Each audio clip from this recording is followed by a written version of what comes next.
बिस्मिल्लाहिर्रहमानिर्रहीम। अल्लाहुम्मा सल्लि अला सय्यिदिना व मौलाना मुहम्मद व बारिक वसल्लिम वसल्लि अलैहि।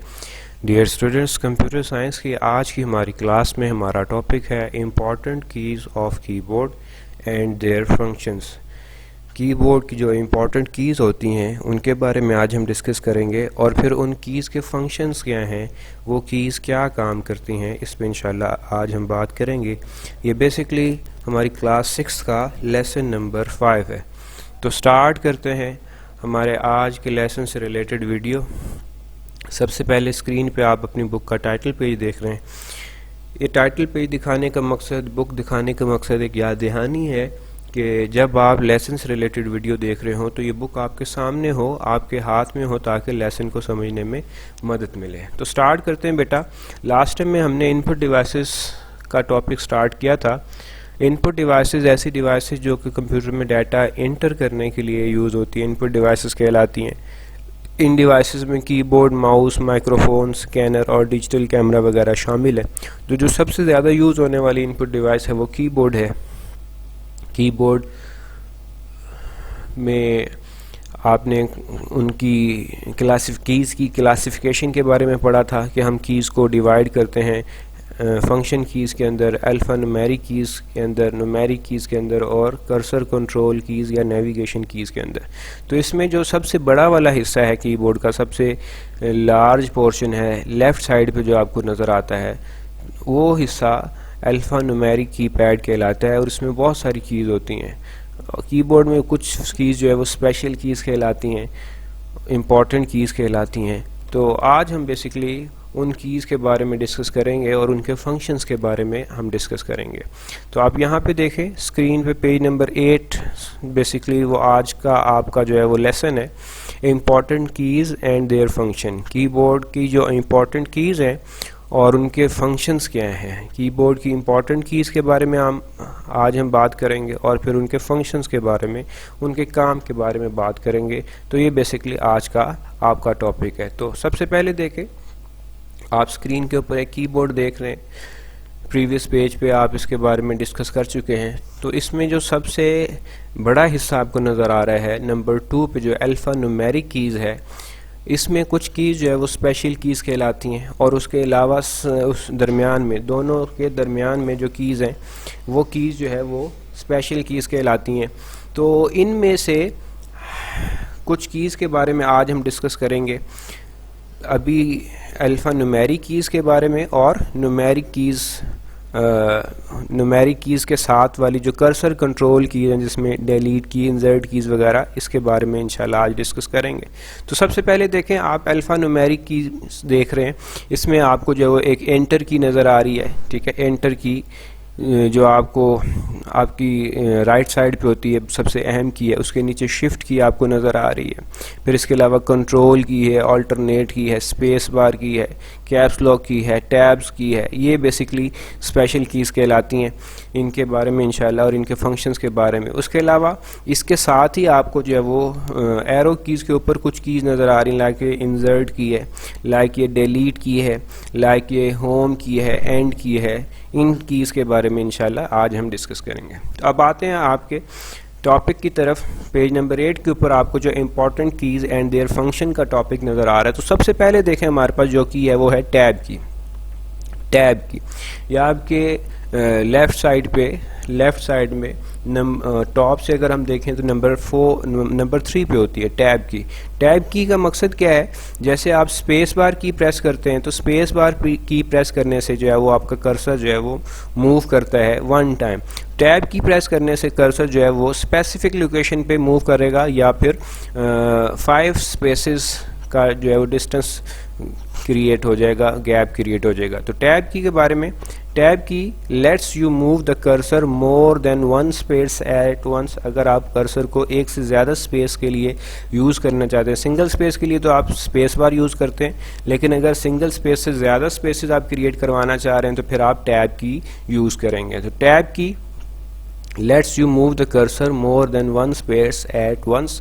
अगर आप एक से ज़्यादा स्पेसेस क्रिएट करना चाह रहे हैं तो उसके लिए टैब की यूज़ होती है। उसके नीचे देखें एस्केप की के बारे में बताया गया। एस्केप की बेसिकली कीबोर्ड में लेफ्ट साइड में सबसे टॉप पे होती है एस्केप की। जी, ये अलग से एक ही की होती है। Escape key is use to terminate any process in between, किसी भी काम को दरमियान में रोकने के लिए। लाइक आपने कोई कमांड दिया और आप समझते हैं कि इस कमांड को एग्जीक्यूट नहीं होना चाहिए, आप रोकना चाहते हैं उसे, तो आप एस्केप की प्रेस कर दें तो वो कमांड रुक जाती है। या किसी प्रोग्राम से बाहर आने के लिए भी हम एस्केप की को यूज़ करते हैं। फॉर एग्जांपल, आप गेम खेल रहे हैं और अजान हो जाती है, आपको नमाज के लिए जाना है, या आपके पेरेंट्स में से आपको कोई बुला लेता है, कोई ज़रूरी काम आपको जो है वो याद आ जाता है, तो आप एस्केप की प्रेस करेंगे, आपकी गेम वहीं पर स्टॉप हो जाएगी या रुक जाएगी। तो इसलिए किसी भी प्रोग्राम से बाहर आने के लिए या कमांड को रन करवा दी, उसको रोकने के लिए, टर्मिनेट करवाने के लिए जो है एस्केप की को हम यूज़ करते हैं। उसके बाद देखें कैप्स लॉक की।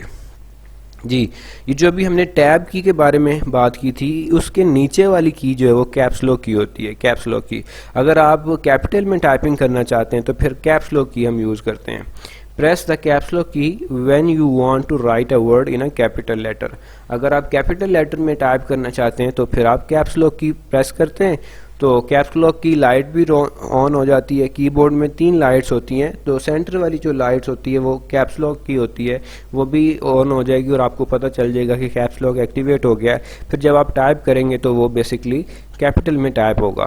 उसके बाद देखें ये कंट्रोल की CTRL जिसे कहते हैं और ऑल्टरनेट की ALT जिसे लिखा होता है। कंट्रोल की और ऑल्टरनेट की ये शिफ्ट ये जो स्पेस बार की है ना, इसके साइडों पे होती हैं। These keys do not work their own, ये अकेले में कोई काम नहीं करती। They are used in combination with other keys, ये दूसरी कीज के साथ मिल के काम करती हैं। For example, Ctrl+O open a new file. अगर आपने कोई न्यू फाइल ओपन करनी है तो आप Ctrl+O प्रेस करते हैं, Ctrl+O open a new file. Alternate+F4 close any program or window, ये इनकी एग्जाम्पल हैं। अगर आप Alternate+4 प्रेस करते हैं तो प्रोग्राम या विंडो क्लोज हो जाती है। यानी ये अकेले काम नहीं करती बल्कि दूसरी कीज़ के साथ मिल के काम करती हैं। उसके बाद देखें एंटर की, ये कीबोर्ड में सबसे अहम की होती है। Enter key is used to start a new line, नई लाइन स्टार्ट करने के लिए एंटर की यूज़ करते हैं। टू एग्जीक्यूट अ कमांड, किसी कमांड को रन करवाने के लिए, एग्जीक्यूट करवाने के लिए हम एंटर की यूज़ करते हैं। उसके बाद देखें डिलीट की। डिलीट की ये एरो कीज़ के ऊपर होती है। Delete key is use to erase a letter और नंबर टाइपिंग इनकरेक्टली। टाइप करते हुए आपसे कोई गलत टाइप हो गया तो उसको रिमूव करने के लिए डिलीट की हम यूज़ करते हैं, या किसी फाइल फोल्डर को भी डिलीट करने के लिए डिलीट की यूज़ होती है। उसके बाद देखें बैक स्पेस की। जी, आपका जो अल्फा न्यूमेरिक कीपैड है उसमें राइट साइड पर सबसे टॉप वाली जो की है वो बैक स्पेस की कहलाती है। तो back space key is use to erase a letter और number to the left of the cursor. Cursor के लेफ्ट साइड पे जो है, कर्सर के लेफ्ट साइड पे जो कैरेक्टर्स हैं उनको रिमूव करने के लिए, जैसे ये साइन है, एरो का साइन आपको नज़र आ रहा है, तो इस साइड पे जो डायरेक्शन, एरो की जो डायरेक्शन है, इससे अंदाज़ा हो जाएगा उस साइड पे अगर आप लेटर्स को रिमूव करना चाहते हैं तो उसके लिए बैक स्पेस की यूज़ होती है। Back space key is use to erase a letter और number to left of the cursor. उसके बाद देखें होम की, ये भी एक अहम की है। Home key move the cursor to the beginning of the line or screen. आप टाइपिंग कर रहे हो और अपने कर्सर को, कर्सर बेसिकली वो लाइन कहलाती है जो ब्लिंक करती है जहाँ से आपकी टाइपिंग स्टार्ट हो रही होती है, उसको आप जो है उस लाइन के शुरू में लाना चाहते हैं, बिगनिंग ऑफ द लाइन या बिगनिंग ऑफ द स्क्रीन लाना चाहते हैं, तो आप होम की प्रेस करें तो वो cursor beginning of the line आ जाता है। उसके बाद देखें एंड की, ये भी एरो कीज़ के ऊपर ही होती है। End key move the cursor to the end of the line or screen. अगर आप कर्सर को लाइन के एंड में, स्क्रीन के एंड में लाना चाहते हैं तो उसके लिए एंड की यूज़ होती है। जैसे होम की शुरू में लाने के लिए यूज़ होती है तो एंड की आखिर में, लास्ट में लाने के लिए, कर्सर को स्क्रीन या लाइन के आखिर में लाने के लिए यूज़ होती है। आखिर में देखें शिफ्ट की है। ये शिफ्ट की बेसिकली जो है वो एंटर की के नीचे होती है या कैप्स लॉक की के नीचे होती है, कीबोर्ड में दोनों तरफ ये होती है।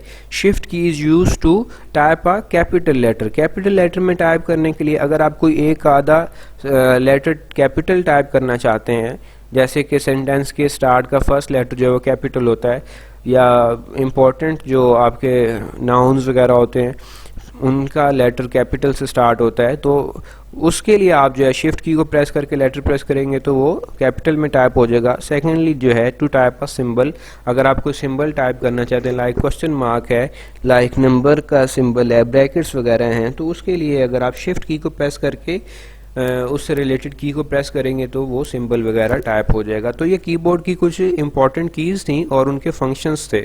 इससे रिलेटेड एक्सरसाइज में क्वेश्चन जो है वो क्वेश्चन नंबर 5 है। बेसिकली ये एक्सरसाइज का पेज नंबर 25 आप देख रहे हैं। तो इसमें से क्वेश्चन नंबर 5 जो है वो बेसिकली आज आपसे रिलेटेड है। क्वेश्चन नंबर 5 का पार्ट 3 अगर आप देखें, right functions of the following keyboard keys. Keyboard keys given है, इनके फंक्शंस के बारे में आपने लिखना है, टैब की, एस्केप की, एंटर की, शिफ्ट की एंड कैप्स लॉक की। तो ये क्वेश्चन बेसिकली आज आपसे रिलेटेड है। इसका आंसर पेज नंबर 8 पे अभी हमने डिस्कस किया है। तो ये सीक्वेंस आपको मैंने यहाँ पर लेटर्स के ज़रिए से शो किया है कि जैसे क्वेश्चन में पूछा गया है ए पार्ट टैब से रिलेटेड है, बी पार्ट जो है वो एस्केप से रिलेटेड है, सी पार्ट एंटर से रिलेटेड है जो आपको लेफ्ट साइड में सबसे नीचे नज़र आ रहा है, डी पार्ट शिफ्ट से रिलेटेड है, डी पार्ट में शिफ्ट के बारे में पूछा गया और ई पार्ट में कैप्स लॉक के बारे में पूछा गया। तो ये बेसिकली इनका आंसर है। एक एक सेंटेंस है, ये आपको सॉल्व करना होगा, ये आपको राइट करना होगा, ये नोट कर लें। और इसे आप नोटबुक पे किस तरह से लिखेंगे, ये आपकी नोटबुक के पेजेस हैं। पेज कैसे तैयार करना है इस पर हमने कई दफ़ा पहले भी बात की है। क्वेश्चन का पार्ट और नंबर लिखेंगे, क्वेश्चन नंबर 5 पार्ट 3, और उसकी हेडिंग दे देंगे functions of keyboard keys. A में आ जाएगा tab, lets you move the cursor more than one space at a time. B में आ जाएगा escape, escape key is use to terminate any process in between. उसके बाद है enter, enter key is use to start a new line to execute a command. Shift, shift key is use to type a capital letters to type a symbol. Next page के ऊपर page number 5 पे caps lock है, press the caps lock key when you want to write a word in a capital letter. तो ये 5 keys हैं और इनसे related जो है वो ये होमवर्क है आपका। इस तरह से आपने इसे प्रेजेंट करना है। आप होमवर्क का पेज देखें, आपका पेज भी सेम टू सेम इसी तरह से होना चाहिए। बड़े अफसोस के साथ कहना पड़ता है कि जब आप होमवर्क चेक करवाने के लिए लेकर आते हैं तो बहुत सारे स्टूडेंट्स ने हिजरी डेट, इस्लामिक डेट नहीं लिखी होती या पेज इस तरह से तैयार नहीं किया होता, और स्पेशली जो इंडेक्स है वो अक्सर स्टूडेंट्स का जो है मोर देन 50% स्टूडेंट्स का फिल ही नहीं होता। हालांकि आपको हर लेसन में, हर वीडियो में ये कहा जाता है कि आपने इसे फिल करना है। तो आज के हमारे होमवर्क का जो वो है इंडेक्स, वो किस तरह से होगा, वो सीरियल नंबर 4 है। बेसिकली डेट आप लिखेंगे और टॉपिक लिख देंगे function of keyboard keys. Page number 4 से स्टार्ट हुआ, पेज नंबर 5 पे ख़त्म हो गया। तो इस तरह से आप इसका इंडेक्स फिल करेंगे। आपका होमवर्क क्या है, होमवर्क की डायरी नोट कर लें कि आपने क्वेश्चन नंबर 5 के पार्ट 3 को लिखना और याद करना है। Learn and right question number 5 part 3। Learn and right question number 5 part 3 ये आपका होमवर्क है, होमवर्क की डायरी है। इसका आंसर क्या है आपके सामने स्क्रीन पर पेज नंबर 8 पे नज़र आ रहा है आपको।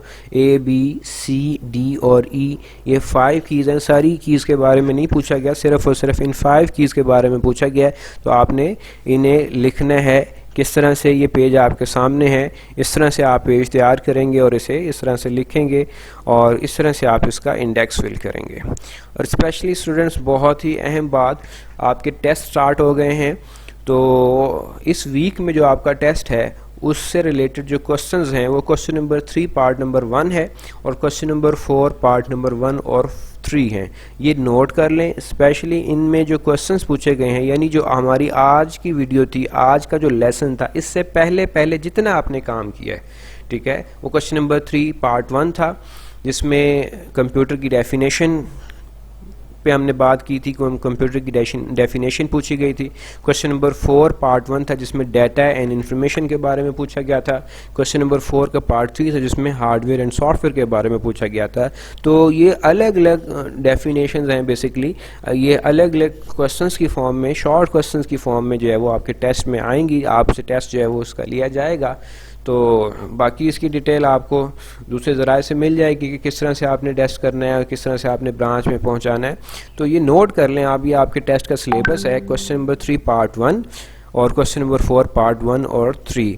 ये आज की वीडियो से जो पहले हमारा होमवर्क था सीरियल नंबर 1, 2 और 3, जो क्वेश्चन हमने पहले किए हुए हैं, आज का इसमें शामिल नहीं है क्वेश्चन, इससे पहले के क्वेश्चन इसमें शामिल हैं। ये आपने जो है वो इन्हें प्रिपेयर कर लेना है, इन्हें अच्छी तरह से देख लें। स्क्रीन के ऊपर भी आपको मैं शो करवा रहा हूँ। क्वेश्चन नंबर 3 पार्ट 1 जो है वो बेसिकली कंप्यूटर के बारे में है, कंप्यूटर के को डिफ़ाइन करना है। और क्वेश्चन नंबर 4 जो है वो डाटा, क्वेश्चन नंबर 4 का पार्ट 1 डाटा और इन्फॉर्मेशन के बारे में, क्वेश्चन नंबर 4 का पार्ट 3 हार्डवेयर एंड सॉफ्टवेयर के बारे में। तो ये अलग अलग डेफिनेशन हैं, लाइक सॉफ्टवेयर को अलग से डिफ़ाइन करना होगा, डाटा को अलग से डिफ़ाइन करना होगा, इन्फॉर्मेशन को अलग से डिफ़ाइन करना होगा, हार्डवेयर को अलग से डिफ़ाइन करना होगा और सॉफ्टवेयर को अलग से डिफ़ाइन करना होगा। तो डियर स्टूडेंट्स, ये आपका टेस्ट का सिलेबस है, इसे भी नोट कर लें। तो इस तरह से अब आपने अपना होमवर्क भी कंप्लीट करना है, प्लस आपने अपने टेस्ट की भी प्रिपरेशन करनी है। उम्मीद है आप अपना बहुत ज़्यादा ख्याल रखेंगे, अपनी स्टडी पे बहुत ज़्यादा तवज्जो देंगे, अपना बहुत ज़्यादा ख्याल रखिएगा। अस्सलामु अलैकुम।